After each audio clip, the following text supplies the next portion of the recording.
কিয়ামতের ময়দান কায়েম হওয়ার আগে, মৃত্যু আসার আগে আগে প্রত্যেককে আল্লাহ তাআলা দান খয়রাত করতে বলছেন। তার মানে বুঝতে পারলেন না, দান খয়রাত এখন সচল, এখন শক্তি সামর্থ্য আছে, এখনই দান খয়রাত করবেন, পরে করবেন না। উপরে না করা শুধু কষ্ট পারে। এমনও হবে আপনি অঢেল সম্পত্তি রেখে গেলেন, হঠাৎ করে মারা গেলেন। ভালো মানুষ হাঁটতেছে, পাশ থেকে গাড়ি চাপা দিয়ে মেরে ফেলে। ভালো মানুষ হাঁটতেছে, হঠাৎ গাছের ডাল পরে মারা যায়। ভালো মানুষ হাঁটতেছে, হঠাৎ করে দেখা যায় পিছন থেকে একটা অজান্তে একটা প্রাণী ধাক্কা দিয়ে মেরে ফেলে। এই যে একটা বিষয়, আল্লাহ তাআলা বলেন ওই সময় আসার আগে নিজেকে পরিষ্কার করে নাও, দান খয়রাত করে নাও। একদিন প্রিয় নবী সাল্লাল্লাহু আলাইহি ওয়াসাল্লাম সাহাবায়ে কেরামকে বলেন, ও সাহাবায়ে কেরাম, আপনারা কি জানেন সবচেয়ে দারিদ্র ব্যক্তিকে? আমরাও তো বলতে পারি যে দুনিয়াতে যার বাড়ি ঘর দুর্বল, যার ঘর জীর্ণ শীর্ণ, যার টাকা পয়সা কম, যে দিনে আনে দিনে খায়, তাকে আমরা গরিব বলি। সাহাবায়ে কেরাম রিদওয়ানুল্লাহি আলাইহিম আজমাইন রাসূলুল্লাহ সাল্লাল্লাহু আলাইহি ওয়াসাল্লামের প্রশ্নের জবাবে বলেন, ইয়া রাসূলুল্লাহ, যার টাকা পয়সা কম, অর্থ করি কম, সম্পদ কম, সেই তো গরিব। আল্লাহর নবী বলেন, না হে সাহাবায়ে কেরাম, আপনারা আপনাদের ভাষায় যাকে গরিব বলতেছেন আসলে সে গরিব নয়। আসল গরিব সেই ব্যক্তি যে কিয়ামতের কঠিন ময়দানে পাহাড় পরিমাণ নেকি নিয়ে উঠবে, পাহাড় সম পরিমাণ নেকির পাহাড় নিয়ে উঠবে, স্তূপের পর স্তূপ, টালের পর টাল নেকি নিয়ে উঠবে। নবীজি বলেন এত নেকি নিয়ে উঠবে, তার আমল দেখে সে জান্নাতে যাওয়ার যোগ্য, এত নেকি নিয়ে উঠবে। কিন্তু নেকি নিয়ে ওঠার পরেও ওই মানুষের সামনে একজন এসে বলবে, হে ভাই, দুনিয়াতে তুমি আমার জমির আইল কেটে কেটে তোমার ক্ষেত বড় করছিলে, আমার ক্ষেতটাকে ছোট করছিলে, আবার আমার ক্ষেত দাও। ওই সময় আল্লাহ তাআলা বলবেন, ওই মানুষের ক্ষেতের বদলা দিয়ে দাও। কিয়ামতের ময়দানে লা বাইউন ফিহি ওয়ালা খুল্লাহ, বেচা কিনা চলে না, জমির বদলে জমি দেওয়া যায় না। তখন ওই মানুষ বাধ্য হয়ে নিজের নেকের পাল্লা থেকে কিছু নেকি দিয়ে মানুষকে খুশি করবে। আরেকজন মানুষ এসে দাঁড়াবে, এসে বলবে, তুমি আমাকে গালি দিয়েছিলে, দুনিয়াতে আমি দুর্বল ছিলাম, শরীরে শক্তি কম ছিল, বংশীয় লাঠি কম ছিল, আমাদের শক্তি সামর্থ্য কম থাকার কারণে তোমার গালি সহ্য করে গেছি, তোমার হাতে থাপ্পড় খেয়ে চুপ করে চলে গেছি। কিয়ামতের কঠিন ময়দানে আল্লাহ তাআলা ইনসাফের মিজানের পাল্লা কায়েম করবেন। মিজানের পাল্লার মধ্যে আল্লাহ তাআলা কারো প্রতি বেইনসাফি করবেন না। অতএব আজকে আমাকে তুমি বদলা দিয়ে দাও। আল্লাহ তাআলা বলবেন, এই যে মানুষটা দাঁড়াইছে, তাকে দুনিয়াতে গালি দিছিলা, তাকে কটু বাক্য উচ্চারণ করছিলা, গালমন্দ করছিলা, তাকে থাপ্পড় দিয়েছিলে, তার বদলা দাও। সে বলবে, আল্লাহ আমি তো বদলা দিব, সে আমাকে থাপ্পড় দিয়ে দেব না। আমি তারা দুনিয়ায় থাপ্পড় দিয়েছিলাম, সেও আমার থাপ্পড় দিয়ে দেব।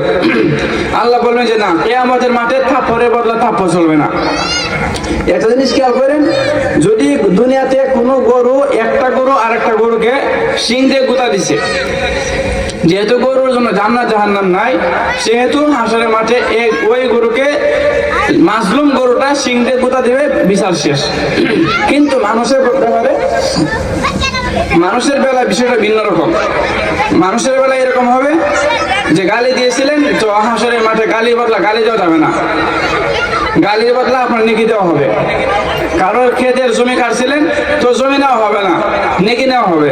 কাউকে আপনি বদনাম করে কষ্ট দিয়েছিলেন, হাসরের মাঠে আপনার বদনাম করা হবে না, আপনার কাছ থেকে নেকি নেওয়া হবে। রাসূল সাল্লাল্লাহু আলাইহি ওয়াসাল্লাম বলেন, ওই মানুষটা অসংখ্য অগণিত নেকির স্তূপ নিয়ে, পাহাড় নিয়ে দাঁড়াবে হাসরের মাঠে, কিন্তু পাওনাদার এত বেশি, একজনের পাওনা দেয়, নেকি দিয়ে আরেকজন আসে, আরেকজনকে দেয়, আরেকজন আসে, আরেকজনকে দেয়, আরেকজন আসে, দিতে দিতে দিতে দিতে এক পর্যায়ে পাহাড় পরিমাণ নেকির স্তূপ শেষ হয়ে যাবে। নাউজুবিল্লাহ।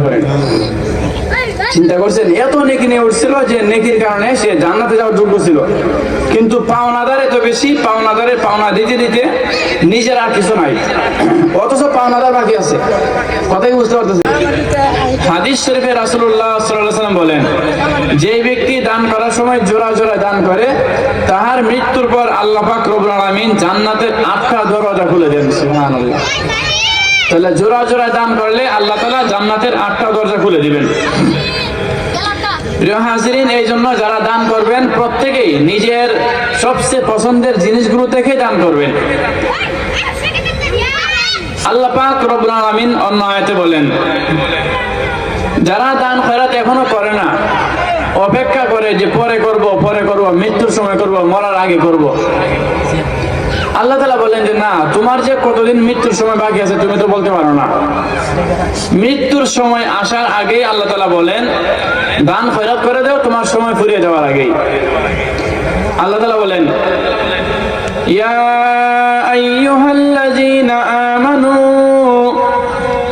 আনফিকু মিম্মা রাযাকনাকুম মিন ক্বাবলি আন ইয়াতিয়া ইয়াউমুল লা বাইউন ফীহি ওয়ালা খুল্লাতুন ওয়ালা শাফাআহ ওয়াল কাফিরুনা হুমুল যালিমুন।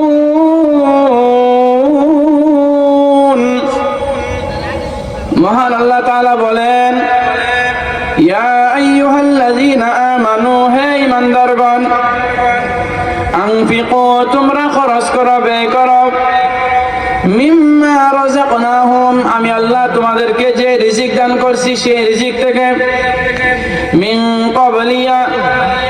মিন ক্বাবলু আন ইয়াতিয়া ইয়াউমুল লা বাইউন ফীহি ওয়ালা খুল্লাতুন ওয়ালা শাফাআহ।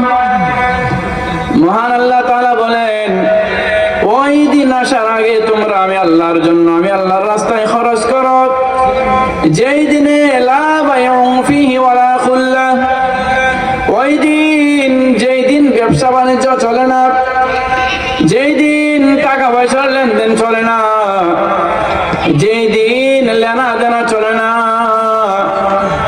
আল্লাহ বলেন, লা বাইউন ফীহি ওয়ালা খুল্লাহ, ওই দিন আসার আগে দান খয়রাত করো, যে দিন মানুষের সঙ্গে মানুষের বন্ধুত্ব চলে না। বন্ধুত্ব চলে না এর একটা উদাহরণ এরকম, হাসরের মাঠে মানুষ মানুষকে দেখে বিপদে পড়ে নিজের জীবনে কি অবস্থা হবে, নিজে বাঁচবে কিনা, নিজের আমল নামার কি হবে, এই চিত্র আল্লাহ তাআলা পবিত্র কোরআনের এক আয়াতে বলেন, ইয়াউমা ইয়াফিরুল মারউ মিন আখিহি ওয়া উম্মিহি ওয়া আবিহি ওয়া সাহিবাতিহি ওয়া বানিহি। আল্লাহ বলেন, ওই দিন কিয়ামতের ময়দানে ইয়াফিরুল মারউ মিন আখিহি, মানুষ তার ভাইকে দেখে ভাই দৌড়াবে, ভাইকে দেখে ভাই পলায়ন করবে।